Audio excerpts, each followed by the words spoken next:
네, 안녕하세요. 말씀 베이커리 194번째 시간 기도하심으로 시작하겠습니다. 거룩하신 주님 감사합니다. 주님의 말씀을 묵상합니다. 성령님께서 말씀에 조명이 되어 주시옵소서. 우리 주 예수님의 이름으로 기도합니다. 아멘.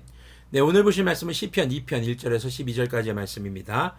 어찌하여 문나라가 술렁거리며 어찌하여 뭇민족이 헛된 일을 꾸미는가. 어찌하여 세상의 임금들이 전선을 펼치고 어찌하여 통치자들이 음모를 함께 꾸며 주님을 거역하고 주님과 그의 기름 부음 받은 이를 거역하면서 이르기를 이 족쇄를 벗어던지자 이 사슬을 끊어버리자 하는가. 자, 1, 2, 3편에 1, 2, 3절에서 지금 등장하는 이방 나라들, 이방 왕들의 이야기가 등장합니다. 특히 3절에서의 말이 있죠. 이 족쇄를 벗어던지자 이 사슬을 끊어버리자.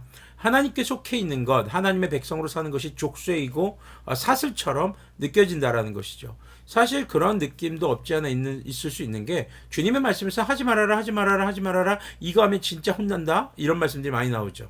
하지 말라는 이유는 뭘까요? 좋지 않기 때문입니다.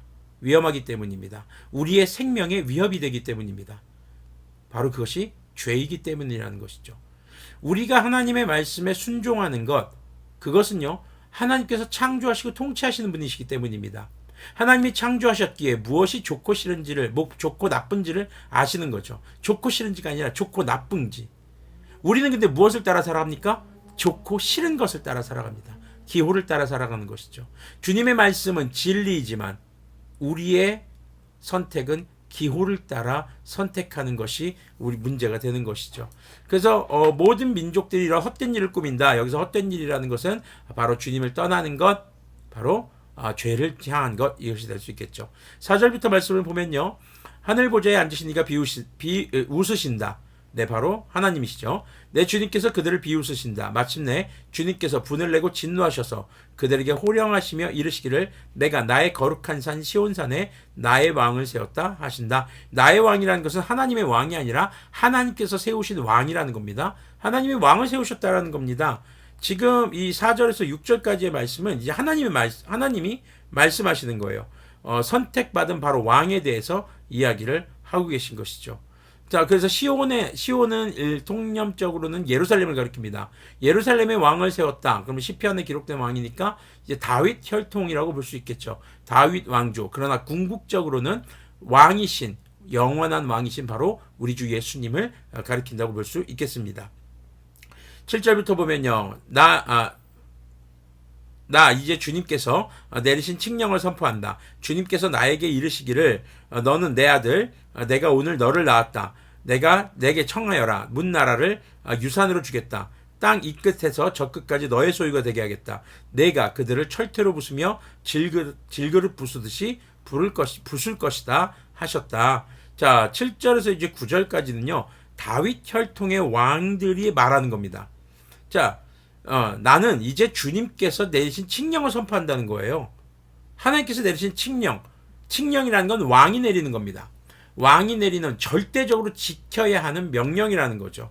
그 칙령 중에 하나가 무엇입니까? 너는 내 아들, 내가 오늘 너를 낳았다. 다윗 혈통의 어떤 정통성, 그리고 주님께서 세우신 것에 대한 주장이 되는 것입니다. 자, 그럼 이런 말씀을 우리는 어떻게 받아들여야 할까요? 오늘날 그리스도인들이 바로 하나님의 자녀들입니다. 하나님의 자녀들, 왕의 자녀들이라는 것이죠. 이 땅에서 우리는요, 주님께 그리스도인으로 하나님의 자녀로 부름받은 사람들, 하나님께서 세운 사람들이라는 겁니다. 어떻게 해서요? 기름을 부어서요. 기름 붓는다라는 것은요, 우리가 세례받은 것, 바로 성도들이 받는 세례를 또 의미한다고 볼 수 있겠습니다. 그러나 궁극적으로 기름을 부어서 세우는 것은 이제 왕, 그리고 바로 그리스도님, 우리 주 예수님을 말하는 것이죠. 자, 그래서 뭇 나라를 유산으로 주시겠다고 막 약속하시는 저 끝까지 모두 너의 소유가 되게 하겠다라고 하시는 그런 주님의 말씀이 바로 주님의 자녀들에게 있는 것을 이야기합니다. 자, 우리가 이 땅에서 살아가면서 그리스도인으로 살아갈 때 어떤 마음가짐으로 살아가야 할까? 우리는 바로 왕의 자녀라는 것을 기억해야 합니다. 폭군이 되라는 얘기가 아닙니다. 복수의 눈이 멀라는 이야기가 아닙니다. 우리는 왕의 자녀들입니다. 그럼 우리가 기다려야 할 것이 무엇일까? 바로 우리 주님 다시 오시는 왕이 귀환하시는 그때인 것이죠. 자, 10절부터 한번 보겠습니다. 그러므로 이제 왕들아 지혜롭게 행동하여라. 세상의 통치자들아 경고하는 이 말을 받아들여라. 두려운 마음으로 주님을 섬기고 떨리는 마음으로 주님을 찬양하여라. 그의 아들에게 입 맞추어라. 그렇지 않으면 그가 진노하실 것이다. 너희가 걸어가는 그 길에서 망할 것이다. 그의 진노하심이 지체 없이 너희에게 이를 것이다. 주님께로 피신하는 사람은 모두 복을 받을 것이다. 시편이 쓰여졌던 이 당시에는 앞으로 오실 예수님을 이야기했다기보다는 당시 하나님께서 세우신 다윗 왕조를 말하는 것이라고 볼 수 있겠죠. 그러나 우리가 성경 전체를 중심으로 이제 시편을 바라볼 때 바로 이 그의 아들은 바로 예수님입니다. 오늘 이 시편 2편이요. 구약에서 유일하게 한 책 안에 기름 부음 받은 자와 하나님께서 세우신 왕과 아들이라는 호칭이 다 동시에 사용되는 유일한 본문입니다. 2절에서 기름 부음 받은 자, 6절에서 하나님께서 세우신 왕, 7절과 12절에서 아들이란 말이 등장을 하죠. 이것이 신약 성경에서 바로 예수님을 지칭하는 말이기도 했습니다. 자, 우리는 이 시편 2편을 보면서 예수님 그리고 우리를 한 번쯤 돌아볼 수 있어야겠습니다. 우리의 신앙, 우리 그리스도인들은 예수님이 다시 오실 때를 기다리고 있습니다. 진정한 왕이 돌아오실 때를 기다리는 것이죠. 지금 이 땅에서는 그리스도인들이 결코 쉽지 않은 인생을 살아가고 있습니다. 그리스도인들이라는 이유만으로 여러 가지 핍박에 또 좋지 않은 상황에 요즘처럼 또 코로나19에서 교회들이 많이 이렇게 거론되는 적은 또 없는 것 같습니다. 이럴 때 우리가 교회를 욕하는 것들이라고 하면서 싸워서는 안 됩니다. 교회가 모이지 말아야 합니다. 예배 좀 비대면 예배 드리면 안 됩니까? 세상 사람들이 말합니다. 왜요? 교회를 핍박하려고요? 아니요. 두려워서요. 무엇이요? 코로나19가요. 근데 우리는 그들의 두려움을 헤아릴 줄 알아야 합니다. 왕의 자질은 무엇일까요? 백성들 위에 군림하는 자가 아니라 백성들을 돌아보는 자가 왕이지요. 자, 주님께서 우리를 돌아보셔서 우리를 돌보시느라 그 외아들 우리 주 예수님을 십자가에 못 박혀 죽게 하셨고 그리고 그 예수님을 다시 살리셨고 우리에게 다시 보내주실 것을 바로 우리 주 예수님이 다시 오실 것을 약속해 주셨습니다. 주님의 이 언약은 이 언약적 사랑은 우리를 보살피고 우리를 구원하기 위한 주님의 돌보심이었습니다. 하나님은 하나님의 백성들을 돌보시는 분이었고 그리고 주님의 음성을 듣지 않는 자들, 끝까지 주님의 복음 안에 들어오지 않는 자들, 그들을 주님의 대적으로 지칭을 하십니다.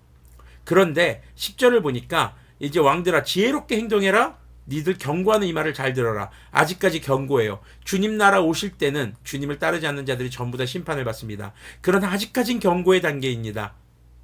그 경고의 메시지, 주님께서 진정한 왕이신 것을 누가 전해야 할까요?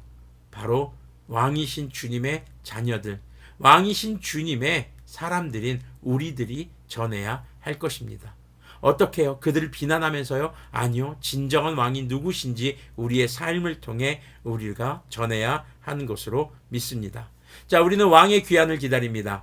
진정한 왕이 오실 때까지 이 땅 가운데서 왕의 자녀답게 우리가 그 프라이드를 가지고 살았으면 좋겠습니다. 그래서 세상 가운데 죄 지는 사람들을 정죄하는 것이 아니라 우리는 하나님의 자녀답게 조금은 더 거룩하게 살아가기를 소망합니다. 그 거룩한 삶을 통해 진정한 왕의 자녀란 어떤 삶인지를 보여주고 누구든지 예수님을 믿기만 하면 회개하고 돌아오기만 한다면 그 왕의 자녀가 될 수 있다는 것을 전하는 그런 우리의 삶이 되기를 소망합니다. 기도하겠습니다. 거룩하신 주님 감사합니다. 주님, 우리가 주님 왕이신 우리 주 예수님을 기다리며 이 땅에서 왕의 자녀로서의 삶, 그리스도인의 삶을 통해 주님께서 거룩하시듯 우리도 거룩한 삶을 통해 왕의 자녀로서의 삶을 증거하고 아직 예수님께서 오시기 전이기에 그 경고의 메시지를 받아들여 누구든지 회개하고 주님께 돌아오면 그들도 왕의 자녀가 될 수 있다는 것을 증거하는 우리들의 삶이 되도록 긍휼을 베풀어 주시옵소서. 우리 주 예수님의 이름으로 기도합니다. 아멘. 네, 우리 주 예수님 바로 왕의 귀환이 멀지 않았습니다. 우리의 삶이 조금이라도 더 주님께서 말씀하신 말씀을 따라 거룩해지기를 소망합니다.